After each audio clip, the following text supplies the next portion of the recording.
a single mistake could cost the New York Times everything. What happens when a media giant crosses the line from reporting to making the news itself? That's exactly what's unfolding in a shocking legal battle between actor-director Justin Baldoni and one of the world's most respected newspapers.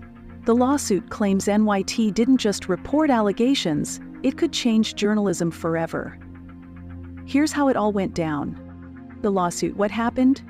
For years, the New York Times has been considered one of the most powerful and influential media outlets in the world. But even the biggest names in journalism can find themselves at the center of controversy when they overstep their boundaries. That's exactly what happened when actor and director Justin Baldoni decided to fight back against what he claims was an unfair and damaging portrayal by the media giant. His lawsuit isn't just a standard case of defamation. It's a direct challenge to how news organizations report on controversial allegations. At the heart of the lawsuit is an explosive article and accompanying video published by the New York Times. The story in question covered serious allegations against Baldoni and his colleagues, framing the claims in a way that suggested they had been proven true rather than remaining as unverified accusations. While news outlets typically use careful language to maintain journalistic neutrality, using words like alleged or reportedly, the NYT went a step further. According to Baldoni's legal team, they didn't just report on the allegations, they endorsed them, making it seem as though they had independently investigated and confirmed the claims. This distinction is crucial. In the world of journalism, there is a legal shield known as the fair report privilege, which allows media outlets to report on lawsuits and accusations as long as they don't present them as absolute fact. But Baldoni's legal team argues that the NYT crossed the line by going beyond simple reporting and validating the claims in a way that made it look like an established truth. This is where the lawsuit becomes a major threat to the NYT, because if the court finds that the media outlets stepped too far into fact-stating rather than reporting, it could spell major legal trouble for them. But what makes this case even more controversial is how the NYT handled the publication process. While they had months to research, gather information, and put together their article, Baldoni's team was reportedly given only a few hours to respond before the story was published. This isn't just a legal technicality, it's a tactic that has been used before by major news organizations to ensure that their version of the story dominates the public narrative, and it's a tactic that may ultimately backfire in court. The smoking gun. What went wrong? If the New York Times had simply reported on the lawsuit against Baldoni without adding its own interpretations, they would have been in the clear. But the real smoking gun in this case isn't just the article itself, it's the accompanying video that may have pushed them into dangerous legal territory. And when you look closely at how they presented the information, it's easy to see why Baldoni believes they deliberately framed him in a way that could destroy his reputation. The article itself was already problematic, but the video takes it to another level. In the footage, NYT journalist Megan Tohey makes a bold statement. She claims that the newspaper has obtained private text messages and documents that reveal what really happened. Those are the exact words she used, what really happened. That phrase is critical because it removes any notion of objectivity. Instead of saying the lawsuit alleges or accusations have surfaced, she explicitly suggests that the newspaper has verified the accusations through their own investigation. And that's exactly where the New York Times may have made a fatal mistake. If they had carefully framed the piece as a report on an ongoing lawsuit, they could have easily avoided this legal battle. But by presenting the claims as conclusive truths, they opened themselves up to accusations of false reporting and defamation. It's a fine line, but one that could cost them a fatal mistake. If they had carefully framed the piece as a report on an ongoing lawsuit, they could have easily avoided this legal battle. But by presenting the claims as conclusive truths, they opened themselves up to accusations of false reporting and defamation. It's a fine line, but one that could cost them millions if the court sides with Baldoni. But the real question is, why would a reputable newspaper take this risk? Some believe it was an attempt to capitalize on the growing culture of scandal-driven journalism, where headlines and viral stories generate clicks, views, and revenue. Others argue that it was simply sloppy journalism, a careless mistake that spiraled out of control. Either way, this isn't just a legal issue, it's a potential crisis for the credibility of the New York Times. The quick publication problem: was it unfair? While the content of the article and video is already controversial, what makes this case even more alarming is how quickly it was published and how little time Baldoni's team had to respond. According to legal filings, the New York Times had been working on the piece for months, carefully gathering evidence, conducting interviews, and preparing their story. Yet they only reached out to Baldoni and his legal team hours before publication. This gave him almost no chance to respond properly, provide context, or defend himself before the accusations were made public. This is a classic media strategy used by major outlets when they know their story is potentially controversial. By giving the accused a last-minute deadline, they create a situation where it becomes nearly impossible to mount a proper defense before the story is already out in the world. This ensures that the first version of the narrative, the version published by the NYP, becomes the dominant one in the public's mind.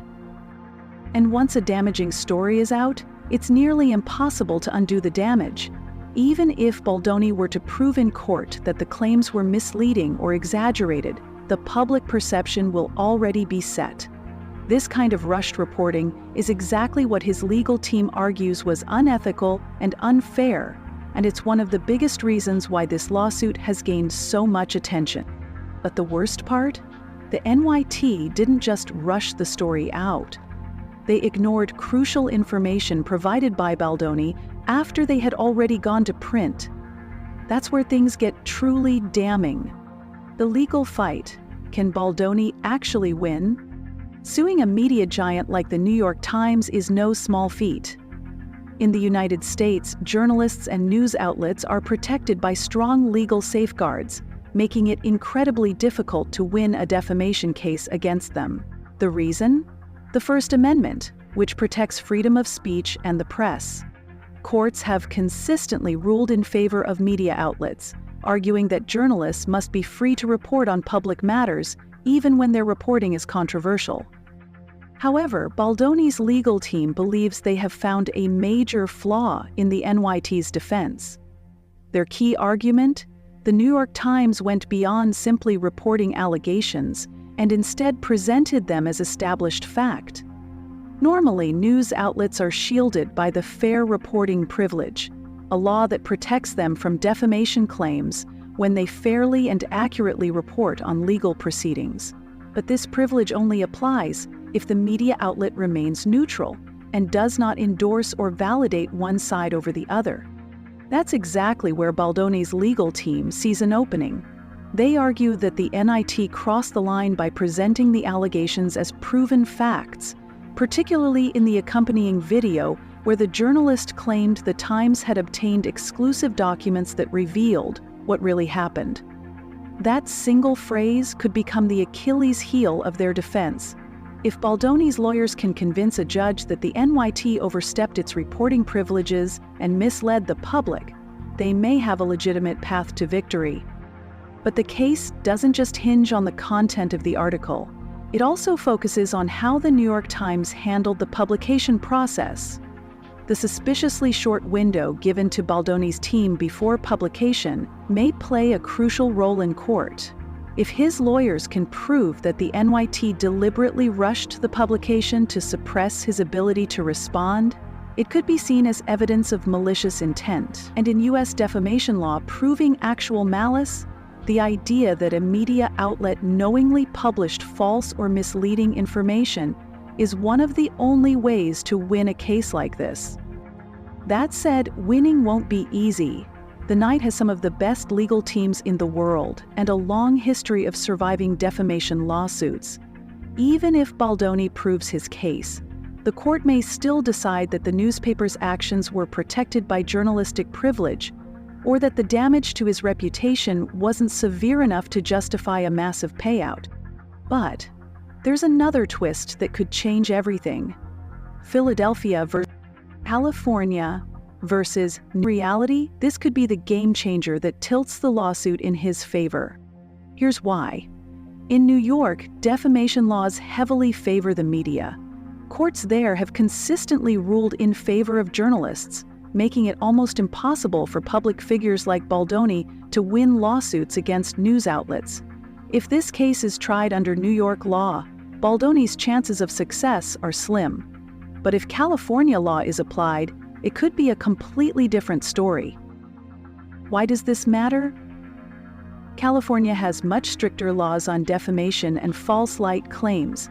Unlike New York, where the burden of proof is extremely high, California courts allow plaintiffs to claim damages for false light portrayals, cases where misleading reporting causes significant harm to someone's reputation. Baldoni's legal team argues that since he lives and works in California, and since the damage to his reputation primarily happened there, California's more plaintiff-friendly laws should apply. If the court agrees, this would be a huge problem for the NYT. Under California law, it's much easier to prove that a media outlet's reporting intentionally misled the public, even if they didn't outright lie. This means that Baldoni wouldn't have to prove outright malice. He would only have to show that the NYT presented information in a misleading way that harmed him. The legal battle over which state's laws apply is still ongoing, but if Baldoni's lawyers succeed in moving the case under California jurisdiction, it could be the first major sign that the NYT is in serious trouble. And that's where this case gets even bigger, because it's no longer just about Baldoni. It's about how media outlets are allowed to report on allegations, and whether celebrities and public figures have any real legal protection against misleading narratives. Which brings us to the bigger picture, what this case could mean for journalism as a whole. The bigger picture, what this means for journalism.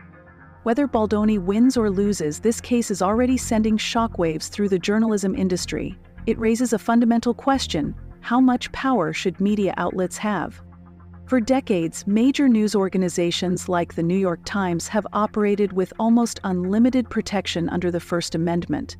They can report on lawsuits, criminal cases, and scandals without fear of being sued, as long as they don't outright fabricate information. But this case is challenging that power in a way we haven't seen before. If Baldoni wins, it could set a dangerous precedent for journalists. Media outlets may be forced to be much more cautious when reporting on allegations, ensuring that they never frame accusations as facts.